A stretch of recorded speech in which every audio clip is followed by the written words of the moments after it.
నిజం చెప్తున్నా. ఇగో నేనైతే ఇక ఇన్స్టాగ్రామ్ను డిలీట్ చేసి పడేసినాను వల్ల. ఎందుకు అని అంటారా, బోర్ కొడుతున్నది కదా అని జరసేపు ఇట్లా కుర్చీలో కూర్చొని రీల్స్ చూద్దామని ఆ ఫోన్ను తెరిచిన వల్ల గంతే. జరసేపు కాదు కదా, గంట 2 గంటలు 3 గంటలు ఇట్లా గడిచిపోయినాయి వల్ల నాకు తెలియకుండానే. ఏడి పని ఆన్నే ఉన్నది, అసలు లోకంలో ఏమవుతున్నదో తెలుస్తలేదు. పొయ్యి మీద పెట్టిన పాలు పొంగిపోయినాయి, గిన్నె మాడింది, ఇంటి పక్కన వాళ్ళు లొల్లి పెట్టుకుంటుంటే ఆ లొల్లి కూడా నాకు వినవడలేదు. చూసినావా ఎంత మోసమైందో. అందుకే తీసేసిన సప్పుడేక. మళ్ళీ బోరు కొట్టి మళ్ళీ డౌన్లోడ్ చేసుకుని అనుకోండి, అది వేరే ముచ్చట.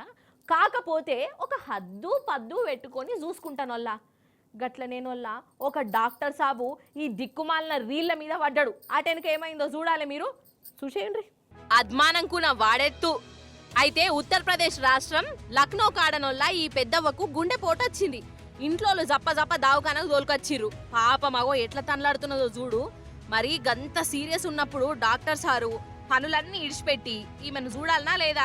అసలే గుండెపోటు కేసు. కానీ సారు వారు మాత్రం ఈడ పూర్తి సతిగా కూర్చొని ఫోన్ చూసుకుంటాండు. కుయ్యలేదు కుయ్యలేదు. పాపం నర్సు మేడాలు 1కి 2 సార్లు వచ్చి కూడా చెప్పిర్రు ఇట్లా ఇట్లా సంగతి సీరియస్ కేసు సారు అని.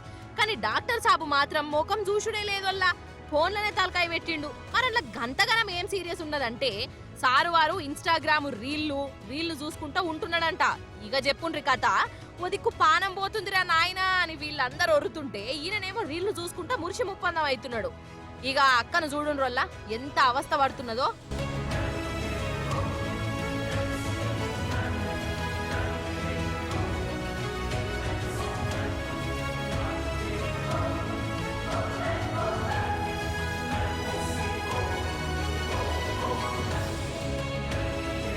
అయ్యయ్యయ్యో, అరే ఈ డాక్టర్ ఏందోల్లా గింత బండలెక్క మారిపోయిండు. అరే ఒకసారి వచ్చి చూస్తే ఏమైతుంది? ఎంత మంది చెప్పినా అసలు తలకాయ ఎత్తుతలేడు. ఇక ఇట్లా చూస్తున్న నాకే బీపీ లేస్తుంది. అక్కడోళ్లకు ఇంకెట్లా అనిపించాలి? లాస్ట్ కు పాప మా అక్క తన్లాడుకుంటా ఆన్నే జీవిడిచింది. అప్పుడు డాక్టర్ సాబు మెల్లగా కుర్చీ మీదికెళ్ళి లేచి అడుగులా వచ్చి ఇది దేపో అని నర్సులకు ఆర్డర్లు ఎత్తాడు. ఇసుంటోళ్లను ఏం చేయాలోల్లా? ఆమెతోనొచ్చిన సుట్టపోళ్ళు నువ్వు చేయబట్టే చచ్చిపోయింది అని గదిరిచ్చిర్రు. నన్నే గదిరిస్తారా? ఈ డాక్టరే ఉల్టా వాళ్ళను దౌడ పొంట సరిచిండు. ఆడ కొట్లాటైంది.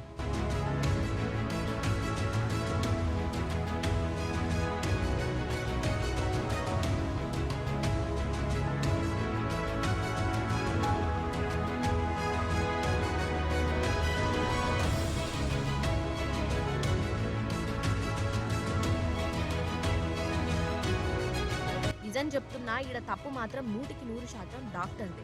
అరే ఆ దిక్కుమాలిన రీళ్లు చూడకుంటే ఏమైతుంది? పానం కట్ట ఎక్కువనా? అరే ఎవరికన్నా ఆపదొచ్చి 108 అంబులెన్స్లో పోతేనే రోడ్డు మీద జనాలందరూ తొవ్విస్తారు. ఎవరో తెలియకున్నా గాని పానం దక్కాలి అని కోరుకుంటాం. కానీ ఈ డాక్టర్ ఏంది? కండ్ల ముందే ఇట్లా గిలగిల కొట్టుకుంటుంటే కూడా ఇట్లా ఉండు. ఈయన ఏం డాక్టర్ అసలు? అసలు ఇదంతా చూస్తుంటే నాకేమనిపిస్తున్నదంటే దవాఖాన్లలో ఈ సెల్ ఫోన్లను పక్క రాకుండా చేయాలల్లా.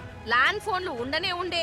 ఎందుకంటే సెల్ ఫోన్లలో మునిగితే ముంగట ఏమైతున్నది, వెనకేమైతున్నది ఏం అర్థం కాకుండా అయిపోతున్నది. పానాలే పోతున్నాయి. లేకుంటే ఏంది మరి?